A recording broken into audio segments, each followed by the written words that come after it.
Well, hi folks, and welcome to Aber Halt Junction. And today, two new things happen on the layout. Number one, I try out this funky new Hornby DCC Bluetooth through your phone thingy-majiggy. And I also get an Accurascale loco onto the layout for the first time to join my fleet of Class 37s, two of which are going around here now. My two ViTrains Class 37s. Yeah, quite looking forward to the fact that I'm not going to have to take this all apart. I can just pop off the roof and chuck the chip in. So, let's get it going and let's see how this new Class 37 sounds compared to, for example, TTS or lock sound. Okay, it's quite exciting. Let's get it going. Right, Accurascale Class 37. I don't know if but like me, this is my 121.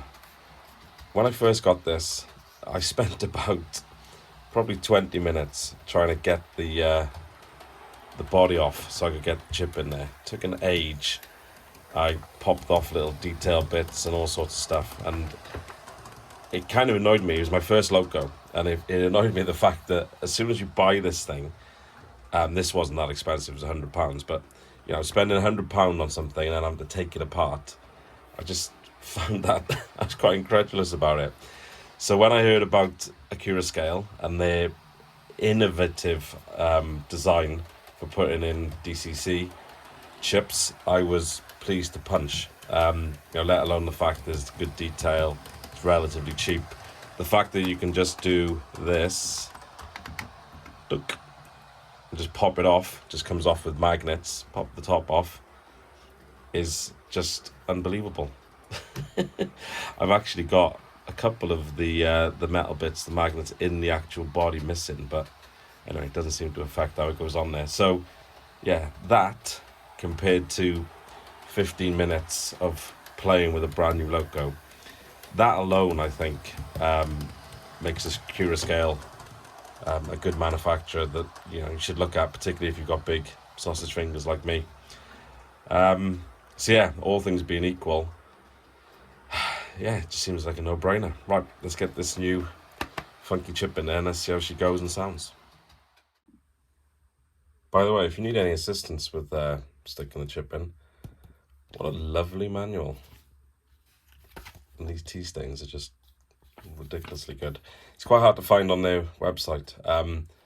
What I may well do is scan it and stick it up on my website, link below. I will try and remember to do that because yeah, it can be a bit of a pain if you lose this, as I just did. I just spent an hour trying to find it.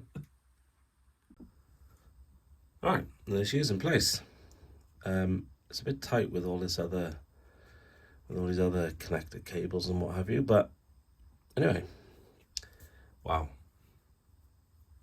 If I hadn't lost the manual, not that I needed the manual, but if I hadn't lost it, I could have the whole thing done in 10 minutes. Yeah, there we are, lovely. Crikey Moses. Okay, let's get her on and let's see how this new Hornby funky Bluetooth thing works. Right, some power to it. Obviously the chip's in. I didn't connect the speaker because I seem to recall that the Accurascale Class 37 has a speaker installed, and clearly it does, because I haven't, as I said, I haven't put the Sugar Cube speaker, which comes with the chip. That's a nice little touch. I know it's only a few quid, but still. Well done, Hornby. It's not crazy much, but there we go. And this goes back and forth. This is the default sound, the sound file that comes with the chip. I've installed the app, so I'm now going to put the Class 37 sound file onto it and see how that one sounds. And I will close her up, so see what influence that makes on the sound. Yeah, it does make it a bit different. Okay, let's get the other sound file on there, and then let's get on the layout and let's give her a run.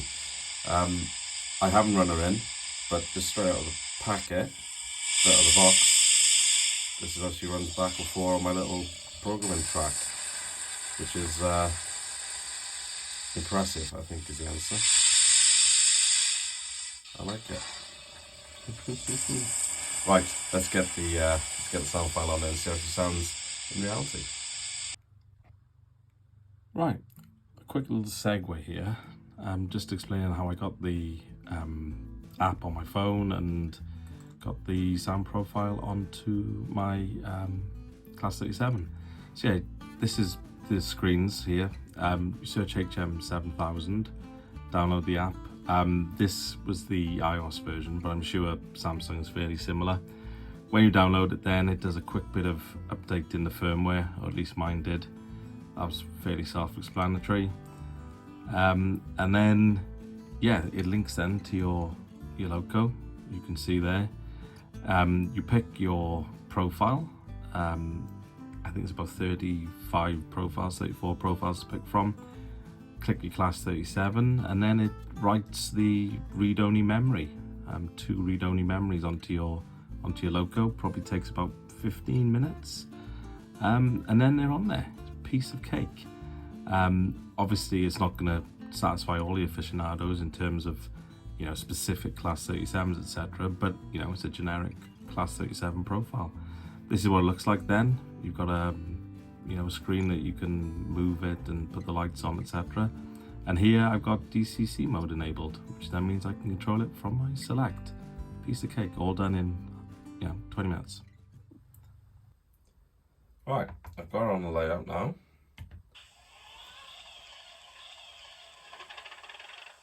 And here's how she sounds.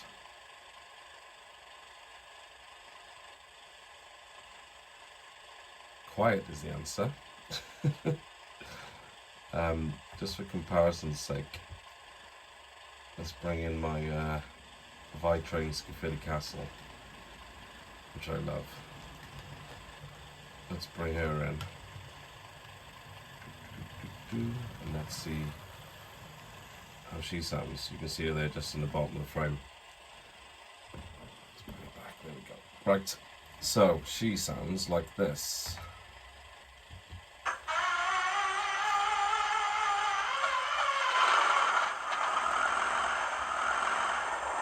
And as you can see, you can't even hear the Accurascale one now.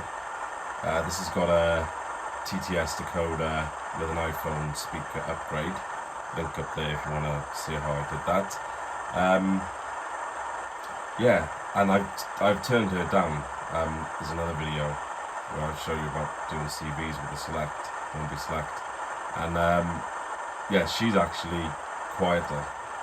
The default is about twice as loud as that. So I'm going to play with the settings for the Accurascale and see if I can make her a bit louder. And failing that, I'll put the sugar cube in there and see how that looks. But for now, let's just give her a little run and see how she sounds. She got a horn like the... Oh, that's quite cute.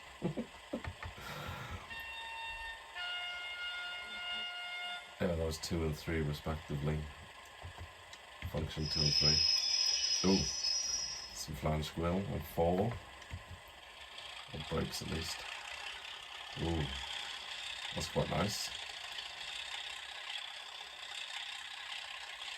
Yeah, nice revving up. Okay, anyway, let's give her a run and see how she goes.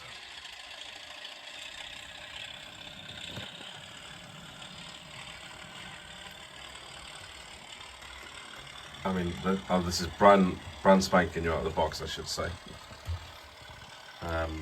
No running in, and that is just tremendous. So apart from the fact she's a bit quiet, which as I said, is fixable, super happy. Yeah, she's got the new funky mobile Bluetooth chip in there. I'm not going to run it on Bluetooth.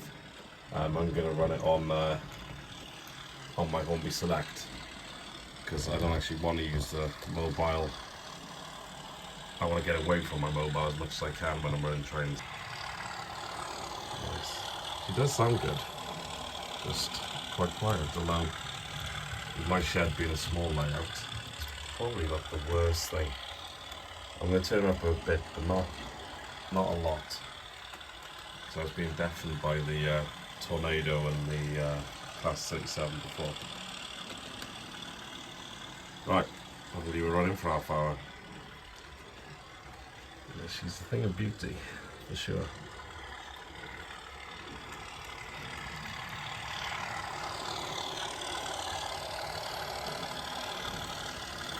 Right, thanks for coming, folks.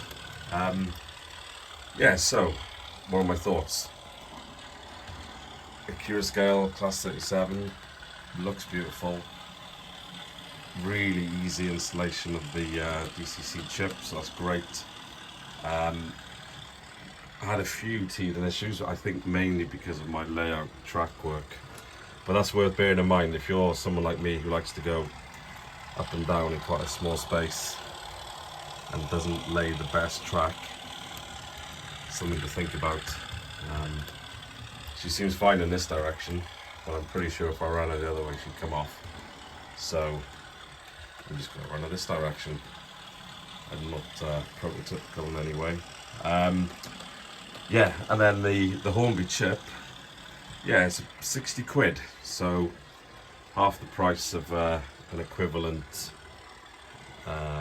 you know, lock sound or whatever.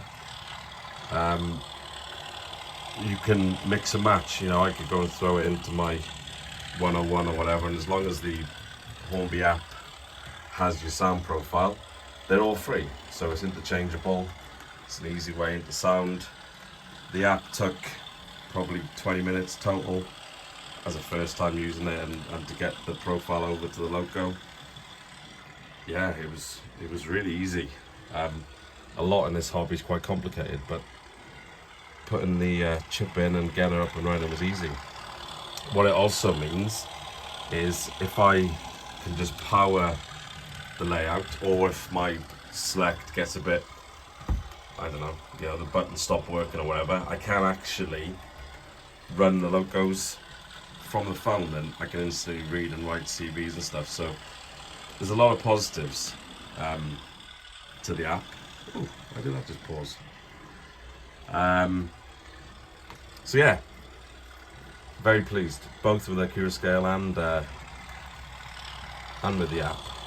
I think it's going to be the way I go. I've got a few locals I want to get sounds into, so as long as they've got profiles on the app, I can get them in there. And there we go. Right, thanks for coming, folks. I appreciate it as always. I'm very sporadic with my timings on my videos. Work, life and kids tend to get in the way, but I release one probably every 3 or 4 months or so. And I appreciate you coming, and yeah, I'm over 1,000 subscribers, which I never thought I would do.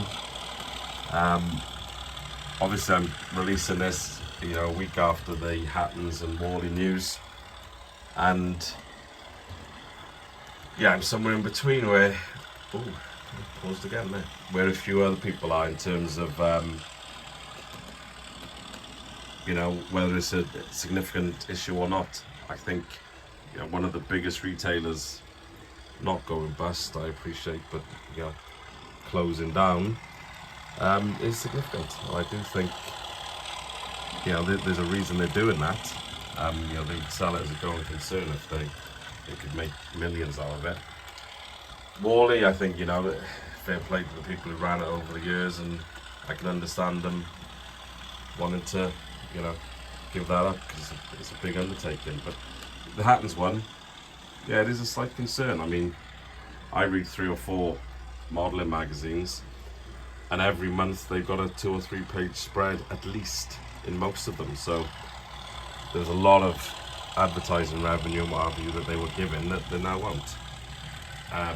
Hopefully the other retailers will fill the gaps, and you know, I guess it's a slight fill up for the local model shops, so maybe we should see it as a good thing. Okay, thanks again, and I'll see you next time. Aber Halt Junction.